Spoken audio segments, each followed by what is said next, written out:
Hello everyone, Anime Diva 91 here with episode 5 of Deaths with Devils. It starts out with a recap of episode 4 with Ritsuka being saved by Lindo and Lindo telling her that he's going to be joining her at school the next day. So let's get into episode 5 of Meiji. I hope I said his name right. But apparently Lindo is popular. And Ritsuka gets the wrong attention when he calls out to her. They think she's like his girlfriend, but she corrects him and be like he's her brother.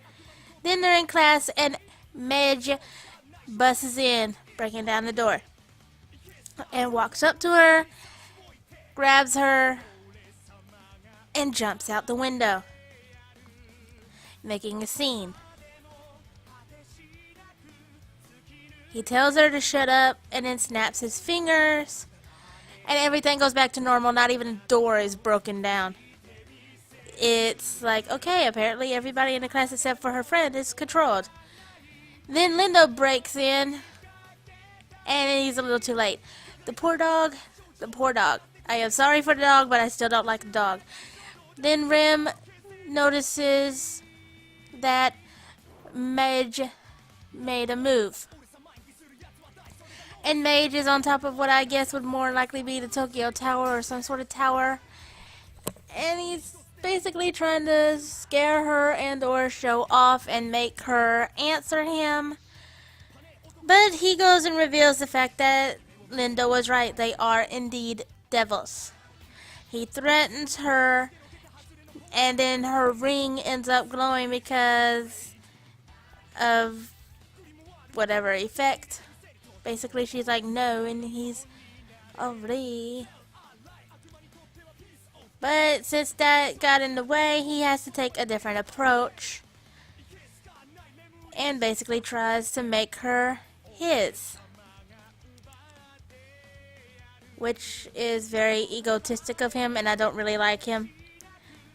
He's like, I guess maybe 4th on my list of guys I like in the show.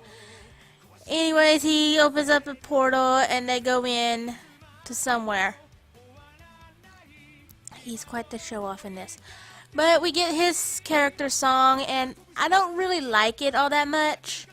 I mean, it's okay, but it's not on my list of really favorites.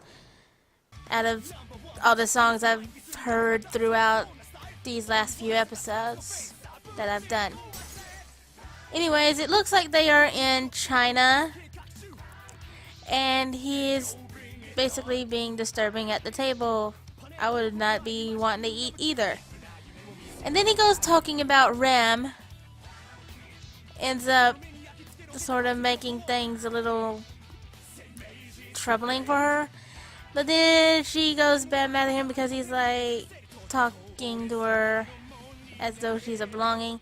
Then he goes sniffing her and then she runs off from him and he's like clueless as to why she's mad. It's obvious why she would be.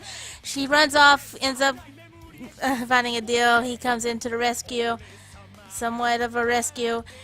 Ends up beating him. I kind of like that. It looks awesome. Then he ends up killing them after she ran off. And then Rem shows up to take her back. And as they're going up there, he's saying stuff and then she confronts him about that. And he ends up having to tell her and that sort of kind of hurts things. Then Meiji shows back up and sweeps her away. And when he goes and leaves, she is reaching out for Rem, but oh well. And now she's all sad and he takes her to a beach. She ends up starting to cry. He wipes her tear and licks it, and this is where he gets the sort of cute points. He ends up dropping her in the water and getting her out, and they're all like, it's so cute. But her brother's waiting for him and wait. And then he gets the wrong impression about how they look and gets pissed off. But this pretty much answers what that their vampire meant in the last episode at the end. Apparently Lindo's also a vampire. They end up fighting and then Ritsuka ends up getting in the way of their next attack, and they kind of stop him. And Medja leaves. And Lindo's also depressed, sort of. And where he goes, thinking back on it, he's got cuteness points. But then Creepy Shiki shows up. And Creepy Shiki is going to be his turn now. You can tell it's going to be his turn. Okay, well, that's it for this episode. Anyways, the next episode is basically all on Shiki, and he is just plain creepy. I don't really want to deal with Shiki, but I ended up watching that one anyways. But I'll come back through and make my thoughts on that one next. See ya!